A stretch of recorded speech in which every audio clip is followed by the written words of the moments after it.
കാലങ്ങളായി AICC general secretary Shri KC Venugopal എംപിക്കെതിരെ cyber ലോകത്ത് വ്യാപകമായ ആക്രമണം നടന്നു. അഖിലേന്ത്യാ കോൺഗ്രസ് കമ്മിറ്റിയുടെ സംഘടനാകാര്യ ജനറൽ സെക്രട്ടറിയാണ് ശ്രീ KC വേണുഗോപാൽ. കേരളത്തിലെ മാത്രമല്ല ഇന്ത്യയിലെ തന്നെ കോൺഗ്രസുകാരുടെ മനസ്സിൽ ജീവിക്കുന്ന നേതാവാണ് KC വേണുഗോപാൽ. പക്ഷെ അദ്ദേഹത്തിന് കുലബന്ധം പോലുമില്ലാത്ത ചില കാര്യങ്ങളിൽ, അദ്ദേഹം അറിയാത്ത ചില കാര്യങ്ങളിൽ, അദ്ദേഹവുമായി യാതൊരു തരത്തിലും കണക്ട് ചെയ്യാൻ പാടില്ലാത്ത വിഷയങ്ങളിൽ പോലും അദ്ദേഹത്തെ ഉൾപ്പെടുത്തി അദ്ദേഹത്തെ സൈബർ ലോകത്ത് അറ്റാക്ക് ചെയ്യും. മാത്രമല്ല കേരളത്തിലുണ്ടാവുന്ന കോൺഗ്രസ് പാർട്ടിക്കകത്തെ ചില അഭിപ്രായ പ്രകടനങ്ങൾ വരെ KC വേണുഗോപാലിന് യാതൊരു കാരണവുമല്ലാതെ ബന്ധപ്പെടുത്തിക്കൊണ്ടാണ് സൈബർ ലോകത്ത് ആക്രമണം. ഇതൊരിക്കലും കോൺഗ്രസ് പാർട്ടിക്ക് അംഗീകരിക്കാൻ പറ്റുന്ന കാര്യമില്ല. കാരണം ഞാനിന്ന് MLA ആണ്. ഞാൻ ഉൾപ്പെടെ 63 MLA-മാർ കോൺഗ്രസ് പാർട്ടിക്കുണ്ട്. കേരളത്തിൽ ഈ 63 MLA-മാരെ സൃഷ്ടിച്ചെടുക്കുന്നതിന് പിന്നിൽ KC വേണുഗോപാൽ നേതാവിന് ലഭിച്ച ഊർജ്ജമുണ്ട്, പ്രചോദനമുണ്ട്. അതൊന്നും ആരും എവിടെയും പറയുന്നില്ല. അദ്ദേഹം കേരളത്തിലെ UDF-ന്റെ വിജയത്തിന് വേണ്ടി കൊണ്ട് നടത്തിയ പ്രവർത്തനങ്ങളുടെ ഒരംശം പോലും ആരും സൈബർ ലോകത്ത് പ്രതിപാദിക്കുന്നില്ല. എന്തിനും ഏതിനും കുറ്റം പറയുക. കേരളത്തിൽ ഒരു ആനയ്ക്ക് മതമിളകിയാണ്. ഇപ്പോൾ അർജന്റീന തോറ്റു കഴിഞ്ഞാൽ എന്നടക്കം KC വേണുഗോപാൽ കുറ്റക്കാരെന്ന് പറഞ്ഞ രീതിയിലാണ് സൈബർ ലോകത്ത് ആക്രമിക്കുന്നത്.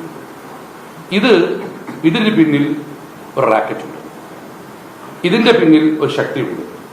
അതൊരിക്കലും കോൺഗ്രസ്സുകാരല്ല. ത്രിവർണ്ണ പതാക പിടിക്കുന്ന ഒരുത്തരും KC വേണുഗോപാലിനെ ഇങ്ങനെ അറ്റാക്ക് ചെയ്യുന്നതിന് കൂട്ടുനിൽക്കില്ല. അതുകൊണ്ട് തന്നെ വ്യാജ ഫേക്ക് ഐഡിയിലാണ് ഇത്തരം ആക്രമണം വന്നിരിക്കുന്നത്. അത്തരക്കാരെ കണ്ടുപിടിച്ച് കടുത്ത നടപടി സ്വീകരിച്ച് നിയമത്തിന് മുമ്പിൽ കൊണ്ടുവരണമെന്ന് ആവശ്യപ്പെട്ടുകൊണ്ട് DCC പ്രസിഡന്റായി ഞാൻ ബഹുമാന്യനായ ആഭ്യന്തരമന്ത്രിക്ക് ഇന്നലെ പരാതി നൽകിയിട്ടുണ്ട്. അദ്ദേഹവുമായി ഞാൻ സംസാരിച്ചു. ഉടൻ തന്നെ ശക്തമായ അന്വേഷണം നടത്താൻ അദ്ദേഹം ഉറപ്പ് നൽകിയിട്ടുണ്ട്. ഒരു കാര്യം ഉറപ്പ് പറഞ്ഞില്ല, ഏത് ശക്തിയായാലും പാർട്ടിയെ കോൺഗ്രസിനെ എതിർക്കുന്ന ശക്തികളാണ് ഇതിന് പിന്നിൽ.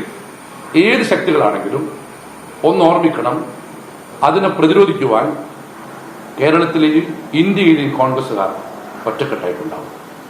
അതുകൊണ്ട് ഈ ദുഷ്ടശക്തികൾ എത്രയും പെട്ടെന്ന് കണ്ടുപിടിച്ച് നിയമത്തിന്റെ മുന്നിൽ കൊണ്ടുവരണമെന്നാണ് ബഹുമാനപ്പെട്ട ആഭ്യന്തരമന്ത്രിക്ക് ഞാൻ കൊടുത്ത നിവേദനത്തിൽ ആവശ്യപ്പെട്ടത്. വളരെ പോസിറ്റീവായിട്ടാണ് അദ്ദേഹം പ്രതികരിച്ചത്.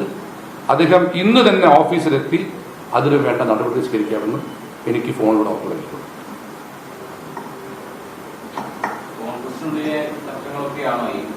അല്ല, കോൺഗ്രസിനുള്ളിലെ തർക്കങ്ങളായാലും എന്തിനാണ് KC വേണുഗോപാൽ അതിൽ ബന്ധപ്പെടുന്നത്?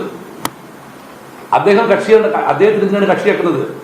അഖിലേന്ത്യാ കോൺഗ്രസ് കമ്മിറ്റിയുടെ സംഘടനാകാര്യ ജനറൽ സെക്രട്ടറി, ഈ സംസ്ഥാനത്ത് പാർട്ടികളെ ശക്തിപ്പെടുത്താൻ വേണ്ടിക്കൊണ്ട് ഏറ്റവും നന്നായി പ്രവർത്തിക്കുന്ന നേതാവ്, ഞാൻ ഉൾപ്പെടെയുള്ള 63 MLA-മാരെ സൃഷ്ടിച്ചെടുക്കാൻ ഊർജ്ജം നൽകിയ നേതാവ്, അദ്ദേഹത്തിന് എന്തിനാണ് കക്ഷിയാക്കുന്നത്? അതിന് പിന്നിൽ ദുരുദ്ദേശമുണ്ട്, പാർട്ടിക്കകത്ത് ആശയക്കുഴപ്പം ഉണ്ടാക്കാൻ ശ്രമമുണ്ട്. ഇത് ചെയ്യുന്നത് ഞങ്ങളുടെ രാഷ്ട്രീയ എതിരാളികളാണ്.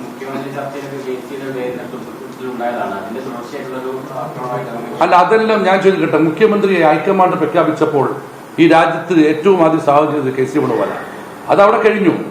മുഖ്യമന്ത്രി VD സതീശൻ ഞങ്ങളൊക്കെ അംഗീകരിക്കുന്ന നേതാവാണ്. അദ്ദേഹം നന്നായി കേരളം ഇവിടെ കൊണ്ടുപോകുന്നുണ്ട്. കേരളത്തിലെ ജനത പ്രതീക്ഷയിലാണ്.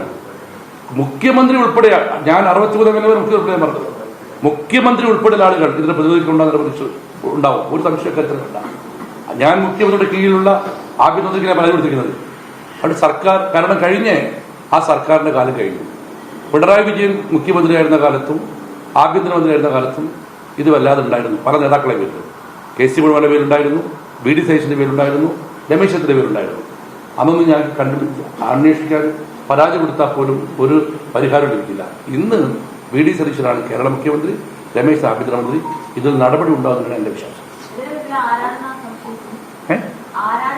ഏതായാലും കോൺഗ്രസുകാരല്ലേ, ഞാൻ പറയുന്നു, കേരളത്തിൽ ത്രിവർണ്ണ പതാക പിടിക്കുന്ന ഒരുത്തിനും KC വേണുഗോപാലിന്റെ മാത്രം അറിയാത്തവരല്ല. അദ്ദേഹത്തെ ഇങ്ങനെ ടാർഗറ്റ് ചെയ്യാൻ കോൺഗ്രസുകാരൻ കൂട്ടുനിൽക്കില്ല. അത് കണ്ടുപിടിക്കണം. എനിക്കറിയാം, ഞാൻ പറയില്ല. അല്ല, ഏത് അക്കൗണ്ട് ഞാൻ പറയുന്നത് അങ്ങനെ, ഞാൻ എന്റെ പ്രാഥമികമായ അന്വേഷണത്തിൽ എനിക്ക് മനസ്സിലായത് കോൺഗ്രസിന്റെ പേരിലടക്കമുള്ള വ്യാജ ഫേക്ക് അക്കൗണ്ടുകളാണ്. അത് പൂർണ്ണമായും കണ്ടിട്ടില്ല.